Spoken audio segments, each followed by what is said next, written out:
주님께 감사하여라. 그는 선하시며 그 인자하심이 영원하다. 모든 신들 가운데 가장 크신 하나님께 감사해라. 그 인자심이 영원하다. 모든 주 가운데 가장 크신 주님께 감사하여라. 그 인자하심이 영원하다. 우리를 기억하여 주신 분께 감사해라. 그 인자심이 영원하다. 우리를 우리의 원수들에게서 건져주신 분께 감사하여라. 그 인자하심이 영원하다. 육신을 가진 모든 사람에게 먹거리를 주시는 분께 감사해라. 그 인자심이 영원하다. 다 함께 하늘에 계시는 하나님께 감사하여라. 그 인자하심이 영원하다. 안녕하십니까? 네, 이 좋은 가을날 하나님 앞에 나와서 예배의 자리에 함께 서게 된 것을 우리 하나님께 감사드립니다. 오늘 우리 동산교회는 오늘을 보통 이제 많은 교회들이 지난주를 추수감사주일로 기념했는데 우리 동산교회는 오늘을 이 주일을 감사주일로 하나님 앞에 기념하려고 합니다. 보통 그 추수감사주일이라고 하는 것은 교회력에는 없는 절기인데 이제 신대륙에 정착하던 그리스도인들이 처음 그곳에서 우여곡절을 겪으면서 하나님 앞에 추수를 하게 되었을 때 그것에 대한 감사를 올리는 것을 기념으로 우리가 이제 그쪽에 영향을 많이, 우리 교회가 그쪽에 영향을 많이 받아서 우리 한국도 추수감사주의를 이렇게 지내게 되었죠. 하지만 이제 그것이 비록 교회력이 없는 절기이긴 하지만 감사라고 하는 것은 기독교 신앙의 본질과 같은 것이기에 성경 전체 안에서 감사의 의미와 우리가 그 감사하는 방법들을 끌어낼 수 있을 정도로 우리 기독교 신앙은 감사를 우리 신앙의 굉장히 큰 주제로 삼고 있습니다. 그 가운데서 오늘은 저희는 오늘 이 시편 한 편의 말씀을 가지고 이 말씀을 택해서 믿음의 사람들이 하나님께 드리는 감사에 대해서 되새겨보는 시간을 가지려고 하는 겁니다. 먼저 이 시편 전체, 우리가 오늘 시편 136편을 읽었는데 1절부터 26절까지 있는 시입니다. 그런데 이 시의 전체의 내용을 지배하는 하나의 문구가 있습니다. 그것은 그 인자하심이 영원하다라는 말이죠. 1절부터 26절까지 있는데 매 절마다 마치 후렴구처럼 이 문장이 붙어 있습니다. 여기서 그 인자하심이라고 하는 이 용어는 우리의 번역된 용어는 우리가 이제 신앙생활 오래 한 분들은 어느 정도 한 번쯤은 들어봤을 그 히브리어인데 헤세드입니다. 오늘 설교 제목에도 나오죠. 헤세드라는 말입니다. 인자하심이라는 거죠. 근데 이 용어는 이 인자하심이라는 용어 헤세드는 신실하게 도우시는 하나님의 성품과 행위를 가리키는 말입니다. 이제 좀 이거를 좀 세분해서 생각할 필요가 있습니다. 신실하신 하나님이 우리한테 무슨 의미가 있을까요? 그것은 이 신실함이 도우시는 신실함이기 때문에 우리한테 의미가 있는 겁니다. 그러니까 하나님의 신실함 할 때 그것은 우리를 도와주시는 분, 우리를 지켜주시는 분, 우리와 함께 하시는 분이라는 의미에서 하나님은 신실하시다 이렇게 말하는 거죠. 그런데 이 신실함이 하나님의 성품이면서 동시에 행위입니다. 우리가 하나님의 성품에 대해서 대체 뭘 어떻게 알 수 있겠습니까? 우리는 하나님의 성품, 하나님의 속성 이런 거 알 수가 없어요. 그러나 우리는 하나님에 대해서 알고 있습니다. 왜 그렇습니까? 바로 그분이 행동하셨기 때문에 아는 것입니다. 우리를 향해서 그분의 행동이 있기에 그 행동을 통해서 우리는 하나님이 어떤 분이신지를 알게 되는 것입니다. 바로 이 헤세드는 신실하게 우리를 도우시는 하나님의 성품이면서 동시에 우리를 향해 신실하게 다가와 돕는 그분의 행위를 가리키는 말이 헤세드인 것입니다. 그래서 인자하심이라는 말이 그 의미를 담고 있는 거죠. 그래서 이 감사의 노래는 하나님께서 능력으로 자기들을 보살피시는 분이라는 것과 아울러 그분이 우리를 지키고 보살피되 어떻게 해요? 신실하게 한결같이 그 일을 하시는 분이라는 점을 강조하고 있는 것입니다. 그래서 이 헤세드라는 용어를 시편 다른 곳에서는 한결같은 사랑이라는 말로 번역을 하고 있습니다. 한결같은 거죠. 이 신실한 돌봄을 위해서 한 가지 조건이 필요합니다. 하나님이 우리를 신실하게 돌보기 위해서 한 가지 조건이 있는데 그 조건이 뭐냐? 그 옆에 있어야 하는 거죠. 즉시 우리의 어려움을 보고 우리의 신음을 듣고 그리고 그것을 돕기 위해서 신실하게 돕기 위해서 하나님은 우리 곁에 계셔야 하는 것입니다. 항상 이스라엘 곁에 계시는 분 바로 임마누엘인 거죠. 이 노래 안에서 우리는 하나님께 감사를 드립니다 하는 이 감사의 이유가 바로 이 신실한 사랑, 우리 곁에서 항상 한결같이 함께 하시는 그 신실한 사랑, 하나님의 인자하심, 즉 헤세드가 바로 감사의 핵심 이유가 되는 것입니다. 자, 이 점을 좀 더 이렇게 드라마틱하게 강조하기 위해서 이 시인이 이 병행 구조를 이 시에서 사용하고 있어요. 병행 구조라는 게 뭐냐면 나란한 구조라는 뜻이거든요. 나란히 어떤 두 개를 이렇게 병행시켜서 공통된 주제 하나를 부각시키는 게 병행 구조죠. 오늘 우리가 1절과 3절 그리고 23절부터 26절까지 읽었는데 그 안에 4절과 22절이 있습니다. 그 4절과 22절에는 이런 내용이 있어요. 4절부터 9절까지는 하나님께서 천지를 창조하신 이 만물을 지키고 보존하시는 것에 대한 노래가 나옵니다. 하늘과 땅, 그리고 바다와 육지, 그리고 낮과 밤 이런 것들을 쭉 이야기하면서 그것 때문에 하나님께 그 인자하심에 감사한다고 찬양하는 노래가 나옵니다. 여기서 이스라엘 사람들은 이 시를 지은 사람, 이스라엘 민족을 대표하는 이 시인은 자연을 바라보면서 이것이 한결같이 신실하게 반복되는 모습을 통해서 이 자연을 향한 하나님의 헤세드, 다시 말해서 신실하게 한결같이 자연을 다스리는 그분의 성품을 발견하고 하나님께 영광을 돌리고 있는 겁니다. 자, 그리고 10절부터 22절까지는 처음에는 자연을 바라봤는데 이번에는 역사를 바라보는 거예요. 시선을 돌려서. 바로 이스라엘의 역사입니다. 고난당하고 압제당해서 거의 이 땅에 존재하지 않는 것과 같은 민족이었던 이스라엘을 하나님께서 구속해 내셨습니다. 새로운 창조인 거죠. 없던 인물들을 있는 존재로 세상 밖으로 끌어내신 겁니다. 그러면서 그들을 광야길에서 인도하시는 동안에 그들이 만나는 수많은 대적들, 수많은 권력자들과의 그런 도전, 그런 위협들 가운데서 하나님께서 지키고 보호하시고 끝까지 인도하신 겁니다. 그리고 당신이 약속하셨던 그 땅, 이스라엘이 자기 자리를 찾아야 할 바로 그 땅, 바로 그곳까지 하나님이 인도하셨다라는 그 역사를 돌아보면서 동시에 하나님의 헤세드를 발견하고 그분을 찬양하는 것입니다. 바로 자연과 역사에 대한 시선으로 하나님의 헤세드를 발견하는 거죠. 자, 이 두 병행 구조가 끝난 다음에 오늘 우리가 23절부터 26절까지 읽었던 그 내용으로 이 시를 마무리하고 있습니다. 저는 오늘 이 감사의 노래를 통해서 기독교 신앙의 아주 중요한 기둥이라고 할 수 있는 몇 가지 사실을 저와 여러분이 함께 돌아보기를 원하는 마음으로 이 말씀을 준비했습니다. 오늘 이 말씀 안에서 우리가 찾아볼 수 있는 첫 번째 주제는 이 노래가 믿는 이들의 감사의 내용이 하나님에 대한 어떤 추상적인 칭호나 혹은 그분의 속성에 관한 것이 아니라는 점, 다시 말해서 하나님께서 나를 위해 행하신 일을 기억하는 것에서 우리의 감사가 나온다는 것을 이 노래가 우리한테 보여주고 있는 것입니다. 하나님께서 우리를 향해 움직이셨기 때문에, 찾아오셨기 때문에 우리는 믿는 사람들이 되었습니다.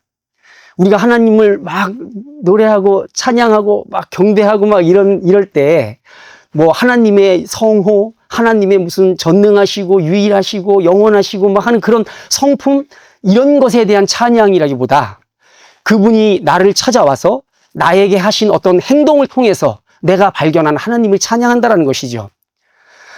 그래서 그분께서 어둠과 절망 가운데 있던 우리를 찾아오셨기 때문에 우리와 하나님과의 관계가 시작되었습니다. 역사 안에서 이스라엘도 고통과 절망 가운데 있을 때 자기들을 찾아오신 하나님을 만남으로써 자유를 찾고 하나님을 섬기고 사랑할 수 있었던 것처럼 우리가 신앙을 갖고 하나님의 이름을 부르게 된 그 핵심적인 이유는 하나님이 우리를 찾아오셨기 때문이라는 것입니다. 내가 긴 어둠의 터널을 지날 때 혹은 헤어나오기 힘든 상황에 빠져 있을 때 사람들은 외면하거나 혹은 떠납니다. 이웃도 떠나고 친구도 떠나고 심지어는 가족도 나로부터 등을 돌리는 경우들이 있습니다. 안 될 건 안 되는 거니까 살 사람은 살아야죠. 발목이 함께 잡혀서 구덩이에 끌려 들어갈 수는 없는 것이니까 어려움에 처한 사람들한테 고개를 돌리고 외면하는 일들이 우리 인간관계 안에 종종 발생합니다. 하지만 막막한 어두움, 괴로움, 슬픔에 둘러싸여 있을 때 아무도 내 곁에 없다고 느끼는 그때에 바로 그때 하나님은 찾아오시는 분인 것입니다. 때문에 이스라엘의 하나님은 추상적인 개념이나 신화 같은 것으로 남는 그런 신이 될 수 없었습니다. 이스라엘의 하나님을 향한 찬양은 나를 향해 돌진해 오신, 나를 향해 행동해 오신 그분의 실제적인 사랑을 보고 그분께 감사의 노래를 드렸던 것입니다. 제가 여기서 강조하고 싶은 것은 그거죠. 우리가 하나님께 감사한다, 찬양한다, 막 이렇게 이야기를 할 때 그것을 피상적이고 추상적인 개념으로 말하면 안 된다라고 하는 것입니다. 우리의 하나님은 지금 내 곁에 오셔서 나와 함께 하시는 분입니다. 추상적인 하나님, 관망하시는 하나님, 혹은 타인의 하나님께 내가 감사할 수는 없습니다. 그분은 나의 하나님이시고 나를 아시는 분이고 나를 이끌어내시는 분이고 보호하시는 분이기 때문에 내가 하나님께 진솔한 찬양을 올리는 것입니다. 이 부분을 우리의 신앙인 됨에 대해서 한번 적용해 보고 싶습니다. 그리스도인이라고 하는 이 칭호는 자기를 구원하신 예수 그리스도의 은혜를 아는 사람을 가리키는 말입니다. 그 인식, 그 알미 없다면 그는 절대로 그리스도인이 될 수 없습니다. 교인은 될 수 있죠. 교회는 다닐 수 있습니다.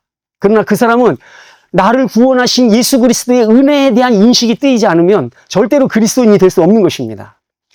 예수님의 십자가의 죽으심은 우리의 시간 개념으로는 과거에 있었던 역사적 사건입니다. 아까 이스라엘의 이 시인 아니면 이스라엘 백성이 역사를 돌아봄으로써 하나님의 헤세드를 발견했지 않았습니까? 예수님 역시 예수님의 십자가의 죽으심도 우리의 시간으로 봤을 때 2000년 전에 있었던 일이죠. 그 엄청난 시간적 공간적 거리에서 일어났던 어떤 사건이 나에게 무슨 의미가 있고 나에게 어떤 영향을 준단 말입니까? 하지만 그 과거의 역사가 오늘 현재 안으로 들어와서 나를 죄 가운데서 구원하시고 하나님과 뗄 수 없는 관계로 끌어들이는 그 사건이 된 것입니다. 예수님은 우리를 향해 오신 하나님의 움직임입니다. 하나님의 그 행동 때문에 우리가 하나님을 알게 된 것입니다. 그렇게 내 삶에 오신 예수님은 우리가 하나님께 드리는 모든 감사의 기초가 되시는 거죠. 예수님은 나를 구원하시고 지키시고 인도하시는 하나님의 보증입니다. 보증. 그분은 시간 안으로 역사 안으로 들어오셔서 저와 여러분을 위해 자기를 내어주시고 십자가에서 피를 흘리셨습니다. 예수님의 그 희생으로 우리는 하나님과 절대로 끊을 수 없는 피의 관계로 맺어진 것이고 하나님은 우리의 불완전함, 불성실함, 그리고 때로는 완악함 이런 모습에도 불구하고 그 예수님 때문에 피를 흘리신 그 예수님으로 인해서 우리 곁에서 떠나지 않고 지금도 우리와 함께 하시는 것입니다. 우리 그리스도인이 하나님께 감사를 드리는 신앙을 보일 때 그 핵심에는 바로 예수님이 계시는 것입니다. 예수님께서 없는 모든 신앙 표현은 그야말로 아무것도 아닌 종교 행위일 뿐인 것입니다. 예수님은 성경의 기초를 둔 신앙 체계 전체에 그 체계를 떠받치는 유일한 기둥과 같아서 그 기둥을 치우게 되면 그 체계 자체가 무너지게 된다는 것입니다. 저와 여러분이 내가 그리스도인이고 기독교 신앙을 가졌고 막 이런 말들을 할 수 있지만 그 신앙 안에 예수 그리스도의 중요성이 사라지게 되면 예수님 없이 신앙생활을 하는 거예요. 그렇게 되면 아무리 정교하고 아무리 웅장하게 구축한 이 체계라 할지라도 무너진다라고 하는 것입니다. 그래서 우리가 대한민국의 기독교인이 1000만 어쩌고 막 그런 얘기 그거 아무 의미가 없다라는 것이죠. 핵심적으로 중요한 것은 그 기독교라고 하는 큰 체계를 떠받치고 있는 그 유일한 하나의 기둥 그것이 과연 있는가 없는가가 가장 중요한 문제인 것입니다.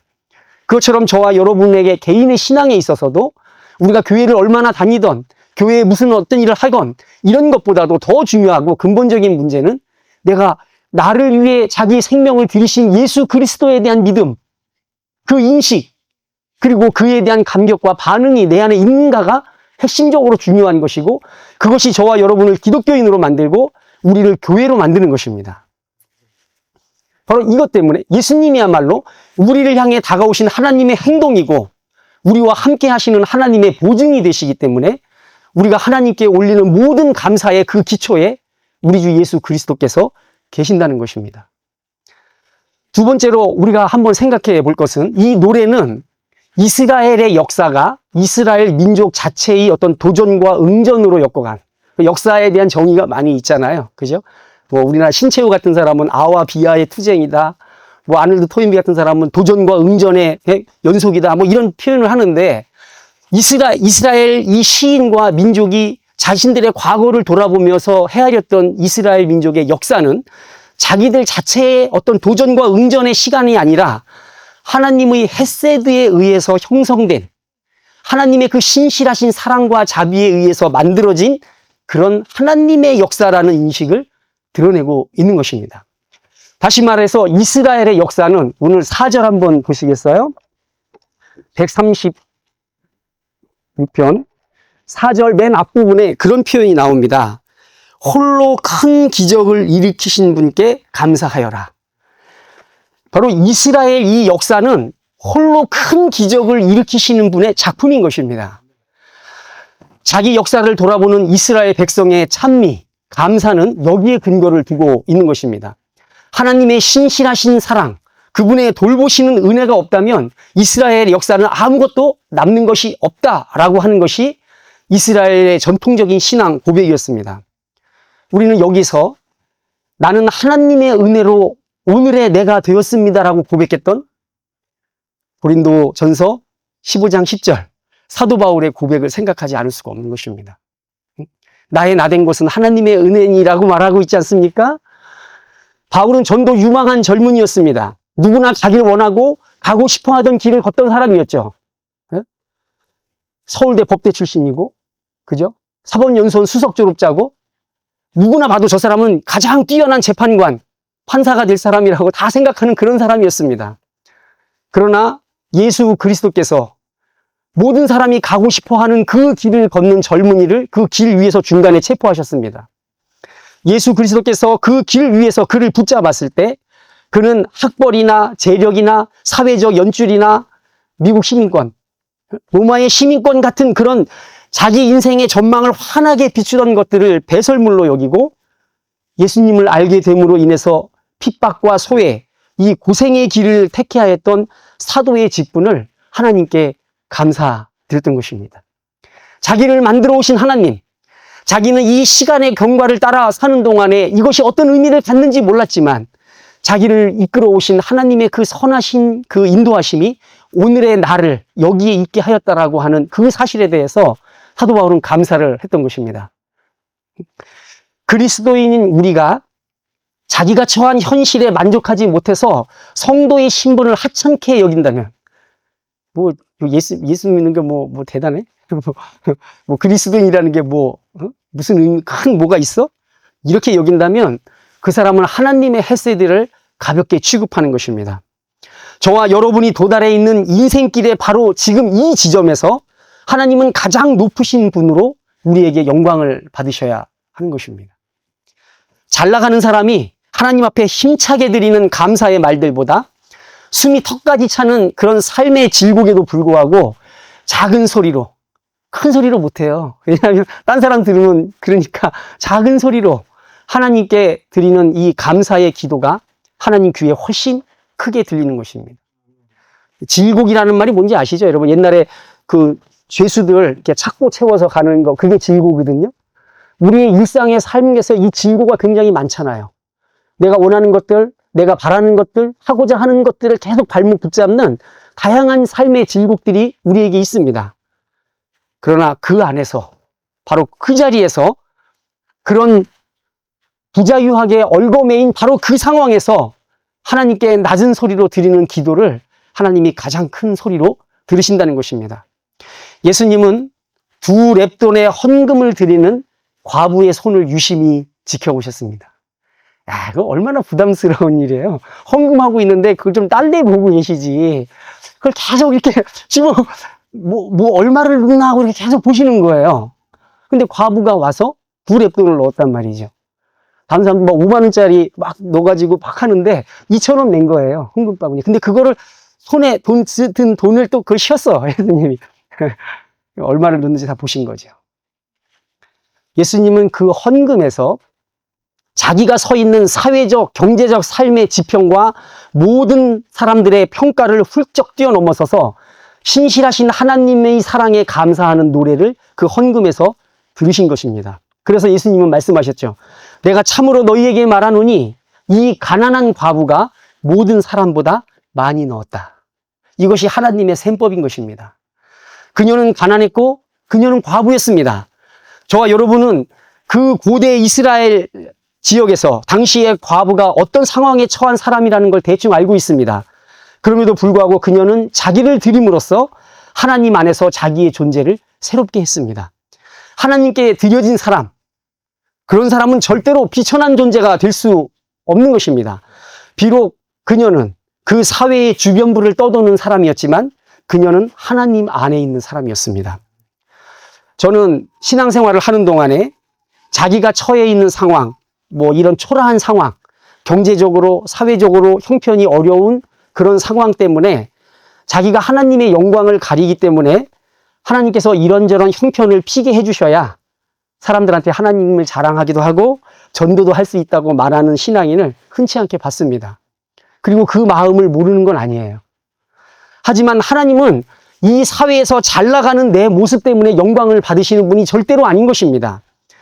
그리스도인은 자기가 서 있는 인생의 바로 그 지점에서 지금 내 곁에 함께하고 계시는 하나님을 내 모습 그대로 찬양하고 감사해야 할 이유와 의무가 있는 사람들이 바로 그리스도인인 것입니다. 이스라엘의 역사 안에서 이스라엘은 고난받는 자, 약자, 슬픔을 당한 자들의 대명사였습니다.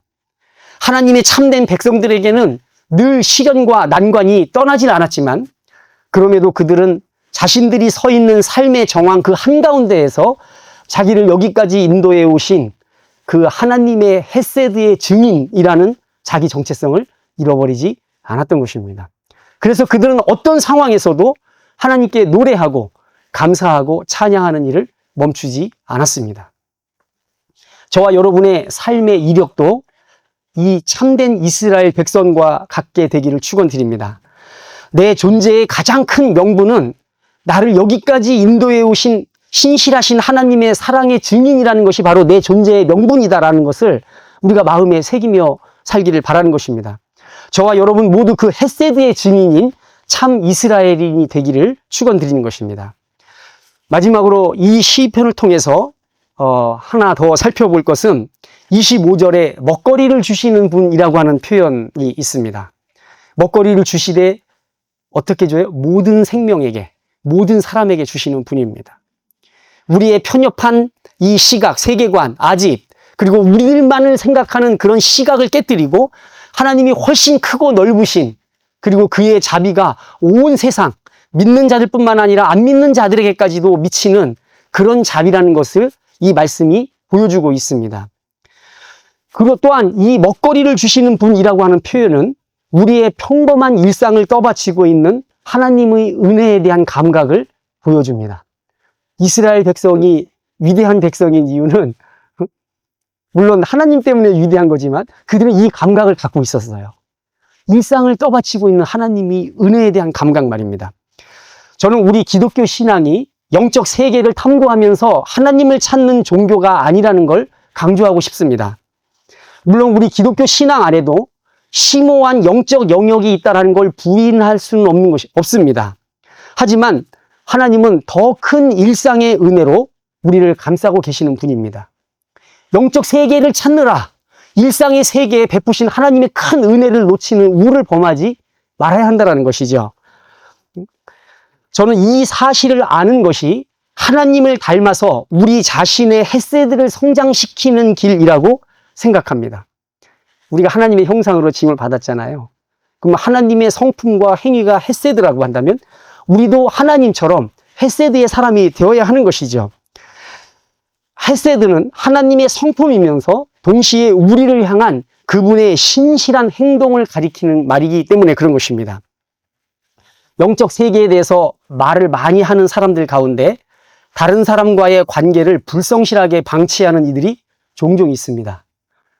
다른 이들에게 애정을 갖고 대할 때 우리가 신실하게 지켜야 할 소소한 의무들을 쉽게 팽개치기도 합니다. 영적 세계에 관심이 너무 많아요. 그러니까 신령한 일을 추구하다 보니까 인간관계가 소홀해지는 거죠. 그들이 보기에 인간관계라는 것은 자기에게 그다지 중요한 게 아니라고 그들은 생각할 수도 있습니다. 자기는 사람보다 하나님을 더 깊이 알고자 그 세계를 향해 집중하는 사람이기 때문에 다소의 인간관계의 허술함은 사람을 대하는 그 신실함에 대해서 부족한 거는 그거는 뭐 대단한 문제가 아니다. 이렇게 생각할 수 있다는 것이죠. 하지만 우리 하나님은 우리의 일상에서 당신의 신실한 사랑, 헤세드를 드러내시는 분입니다. 하나님의 이 신실한 사랑은 광야에서 이스라엘이 경험한 많은 기적보다 하루같이 이스라엘 진영을 덮었던 만나를 통해서 크게 더 드러났습니다. 이스라엘 백성이 하나님과의 약속에 충실하지 못해서, 그죠? 사이가 굉장히 서먹해지고 불편해질 때가 있잖아요, 하나님과의. 그죠? 광야에서 막 진상 부리고, 말 안 듣고 막 이러면 하나님이 막 치고 막 그러시잖아요, 그죠? 그런데 그렇게 해서 하나님과의 관계가 서먹해지는 듯 보이는 그때에도 광야의 40년간 만나는 하루도 끊이지 않고 날마다 이스라엘 진영에 내렸다는 것입니다. 바로 사랑의 약속을 신실하게 지키는 분의 성품이 새벽마다 광야에 내린 것입니다. 그리고 그 사랑은 일상에서 우리가 필요한 것들을 공급하는 것을 통해 하나님의 사랑이 드러납니다. 만일 이런 일상의 복과 돌봄이 없다면 제 아무리 영적 세계를 추구하는 신령한 사람도 굶주림과 헐벗음에 금방 무너져 내릴 게 불보듯 뻔한 것입니다. 무엇을 먹을까, 무엇을 마실까 걱정하지 말라고 말씀하시는 우리 하나님은 우리에게 일용할 양식을 주시고 보살피는 분입니다. 많은 신앙인들이 큰 이적과 기사를 추구하고 그것을 통해서 하나님께 감사와 영광을 돌리기를 원하지만 그분은 하루하루의 삶을 인도하심으로 저와 여러분의 역사, 당신의 헤세드로 감싸고 만들어 가시는 그 역사를 하나님이 이루어 가신다는 것입니다. 신앙인이라면 마땅히 하루하루 순간순간 하나님께 감사를 드리며 사는 것이 마땅하겠지만 일상 안에 연이어 일어나는 삶의 파도들을 넘다 보면 감사는커녕 내가 세상에 홀로 내던져 있는 것만 같은 외로움과 실망감에 빠지게 일쑤입니다. 이런 힘든 날들이 반복되면서 우리는 하나님께 감사를 드리는 것을 잊어버리고 무덤덤해지거나 자칫 냉소적인 사람으로 변할 위험도 있습니다. 게다가 단지 삶의 시련들만 우리에게서 감사를 뺏어가는 것이 아닙니다. 좋은 것들, 좋은 일들도 계속되면 평범하고 당연한 것들이 되어서 감사의 조건에서 누락되는 것이죠. 우리는 우리가 일상에서 평범하게 누리는 것들이 삶에 있어서 절대적으로 중요한 것들이라는 걸 잊고 지낼 때가 굉장히 많습니다. 왜요? 매일 접하고 매일 만나고 매일 하는 거니까. 당연한 것이 되어 있으니까 그렇죠. 그리고 그 평범한 것들이 신실하신 하나님의 은혜로 공급되고 있는 것이라는 걸 망각할 때가 너무나 많습니다. 아침에 눈 뜨고 밖에 나가면 만나는 당연히 들판에 있는 거예요. 그리고 있어야 하는 것이죠. 그러니 만나를 가지고 매일 하나님께 감사의 기도를 올린다라는 건 약간 좀 너무 예민하고 오버하는 것 같이 보이는 겁니다. 그래서 저는 식사 기도를 굉장히 중요하게 여기는 편입니다. 물론 다른 기도도 중요하지만 우리의 생명과 쾌락 이 두 가지를 상징하는 것이 식사이기 때문에 그 앞에 멈춰서서 하나님 앞에 눈 감고 기도하는 것을 되게 중요하게 여깁니다. 여기 이제 우리 부모님들 계시고 가족도 있는데 이제 아버지를 보면서 제가 그런 생각이 들 때가 있습니다. 우리 아버지가 하나님을 잘 믿으시기는 하는 건가? 저 안에 믿음이 있기는 한 건가? 그래서 믿는 것 같기도 하고 안 믿는 것 같기도 하고 막 이러면서 이제 걱정이 들 때가 있죠. 근데 이제 특이한 거는 말이죠. 식사 기도할 때는 너무나 진지한 거예요. 우리 아버지가 제가 이렇게 식사 기도하고 머리를 숙였다가 눈을 뜨면 여기서 같이 계속 기도하고 계시는 게 이렇게